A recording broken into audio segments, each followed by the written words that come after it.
Yeah, thanks to the mysterious galaxy here. This is really a well-needed outlet for authors to get the word out, especially new authors like myself. And some of the people were telling me beforehand they've had to come from LA and a long distance just to find an independent store that will have something like this. So this is really great. Thank you for hosting this.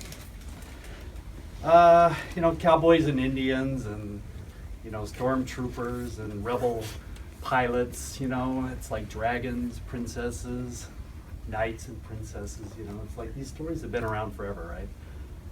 But somehow they keep changing, they keep having a new way of being spread out to us or given to us. And how does that happen? And, well, it happens because of the way we're raised, the fabric of our lives, each author and how things affect him, how that gets out.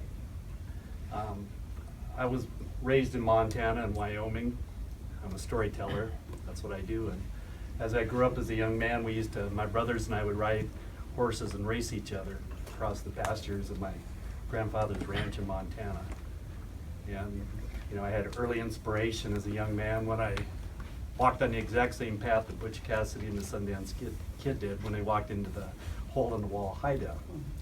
And my imagination just exploded from there. It was a world of my brothers and I learning to play games. We played things like, Cowboys and Indians. I remember one day my brothers came to me and said, we have a new variation on this game. We're going to play Cowboys and Horse Thief. Now, I don't know if anybody knows what the penalty is for a horse thief in Wyoming. I didn't in 4th grade, right? So my brothers are saying, okay, first let me say that my older brother, Mark, is a very intelligent guy. He was actually the valedictorian of his class in high school and later at Denver University.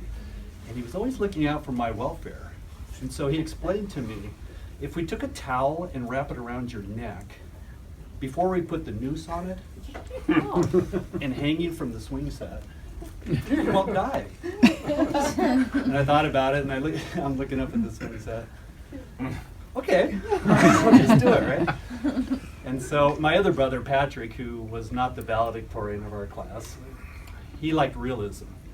And he said, while you're hanging up there, if you could, kind of grab at the rope and then kick your leg out like this and jerk your body, it'll really look like you're hanging there and you're dying. And I'm like, okay. So, you might be surprised to know that this actually worked. And when my father drove up, I looked over, in the car and he saw me, I'm thinking, I'm gonna really impress my dad, my acting ability. So jerking my body and kicking my leg out, from the swing set up there. And I remember my father's, I looked over and I saw him and his eyes got really big.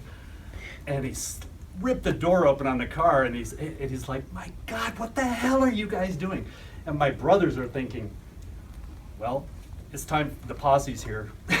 We better get on our horses and get out of Dodge, right? And they did, leaving me hanging from the swinging set, from the swing set up there. But, I guess my point is that, this is the kind of stuff that colored my life growing up.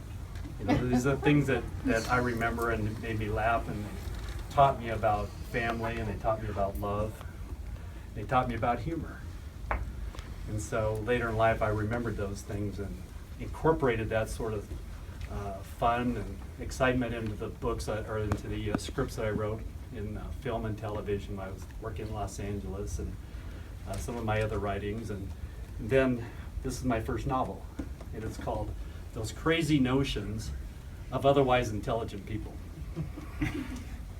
And it's either a contemporary novel drama that's very funny, or it's a romantic comedy that has a lot of heart, however you want to look at it.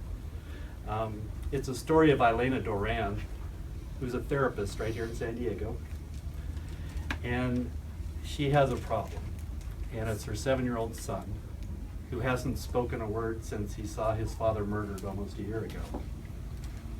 Percy Powers has the #1 morning radio show in San Diego. He's also a therapist's dream patient. That is, if you want a patient that's, his personal life is falling faster than Donald Trump's popularity these days. And she's got a big problem because her son accidentally met Percy Powers and thinks he's the greatest thing since Superman got his butt kicked by Batman. And Eileen is pretty skeptical of the guy because she knows the only thing that he really wants is to get on her yoga mat with him. So it's really a funny contemporary story about shattered lives that start to come back together in the strangest ways. It's about people not judging people by their first impressions and getting to know them. And who knows, some of your problems in life might just be solved coming from the most unlikeliest places. So this is called Those Crazy Notions of Otherwise Intelligent People by Joel Michael Dorr, and I'm a storyteller from Wyoming. Thank you.